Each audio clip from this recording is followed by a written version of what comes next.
Pukul 12 malam, jeda. Bismillahirrahmanirrahim. Assalamualaikum warahmatullahi wabarakatuh. Bismillah, alhamdulillah, assalatu wassalamu ala rasulillah wa ala alihi wa ashabihi wa man walah. Muslimah yang saya cintai karena Allah dan semoga Allah muliakan. Alhamdulillah, pada hari ini kita dipertemukan kembali walaupun hanya melalui media online. Semoga Allah Subhanahu wa taala memberkati ilmu kita dan senantiasa menjaga niat kita di dalam belajar dan mengajarkan ilmu serta dalam setiap langkah keseharian kita, baik dalam urusan dunia maupun urusan akhirat. Semoga Allah senantiasa menjaga kita dari dunia sampai akhirat. Tema kita kali ini adalah menjaga lisan, karena yang menjadi bahasan kita adalah muslimah, maka ini adalah menjaga lisan bagi muslimah. Allah Subhanahu wa taala melalui lisan Rasulullah sallallahu alaihi wasallam. Ini hadis dari Abu Hurairah, sahabat yang mulia, semoga Allah meridhoinya. Man kana yu'minu billahi wal yawmil akhir falyaqul khairan aw liyasmut. Jika kalian beriman kepadaku, kepada Allah dan kepada hari akhir, maka berkatalah yang baik atau diam. Di sini Rasulullah Shallallahu Alaihi Wasallam bersabda, jika kamu beriman kepada Allah dan kepada hari akhir, maka berkatalah yang baik-baik atau diam. Maksudnya, kalau tidak mampu berkata yang baik, maka diamlah. Menjaga lisan atau berkata yang baik-baik merupakan perintah dari Allah Subhanahu wa taala melalui lisan Rasulullah Sallallahu alaihi wasallam sebagai konsekuensi dari keimanan kepadanya dan kepada hari akhir. Alasannya apa? Karena semakin beriman seseorang kepada Allah Subhanahu wa taala, maka orang itu akan semakin takut kepada Allah Subhanahu wa taala. Nah, ketika seorang takut kepada Allah Subhanahu wa taala, maka dia akan semakin berhati-hati di dalam bertindak, di dalam berkata, di dalam berbuat. Dia akan semakin menjaga diri. Nah, efek dari menjaga diri itulah maka akan timbul akhlak yang baik. Dan menjaga lisan merupakan salah satu akhlakul karimah yang dicintai oleh Allah Subhanahu wa taala. Dan kenapa perkara akhlak ini selalu dikaitkan dengan keimanan kepada Allah Subhanahu wa taala? Karena orang yang beriman secara otomatis akan berakhlak mulia. Karena menjalankan apa yang Allah suka dan meninggalkan apa yang Allah benci karena saking cintanya kepada Allah Subhanahu wa taala.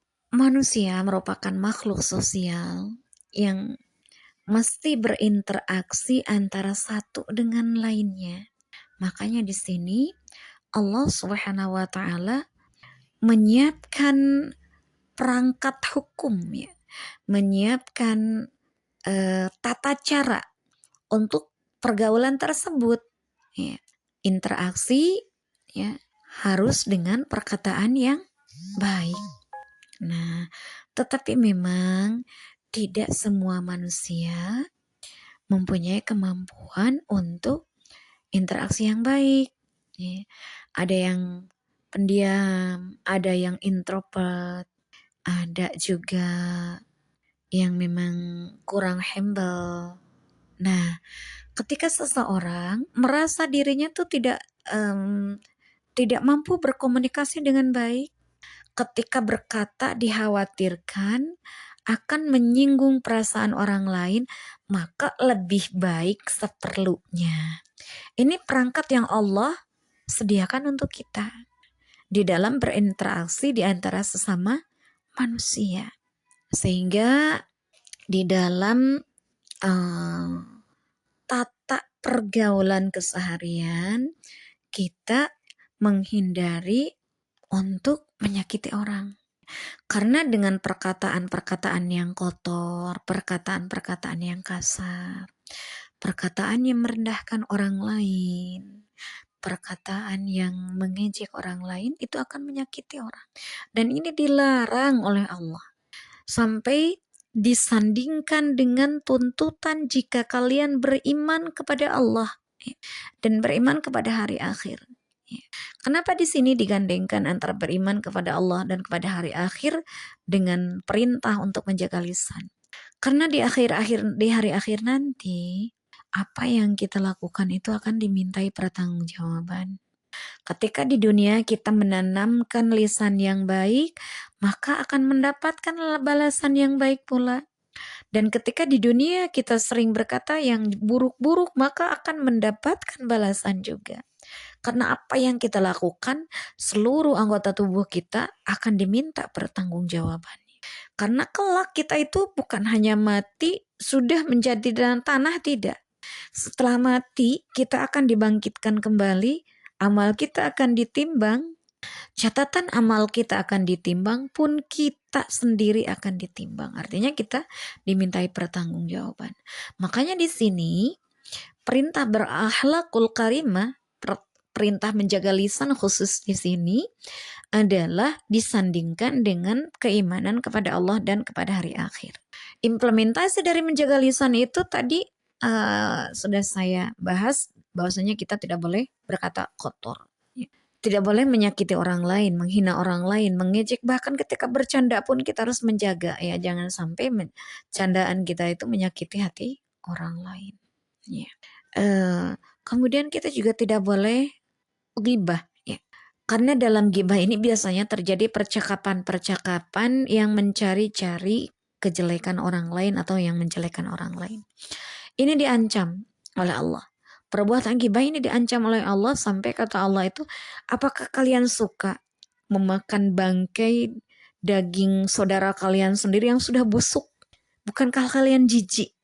Jadi seseorang yang ghibah, seseorang yang gosip, itu dipermisalkan kita memakan daging bangkai yang sudah busuk gitu, yang sudah ada belatungnya.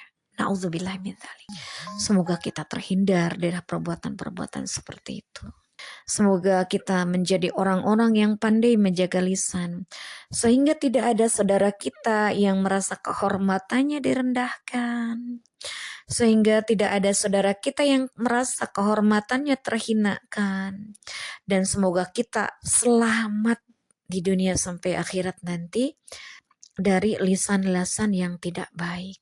Ini saja dulu yang bisa saya sampaikan.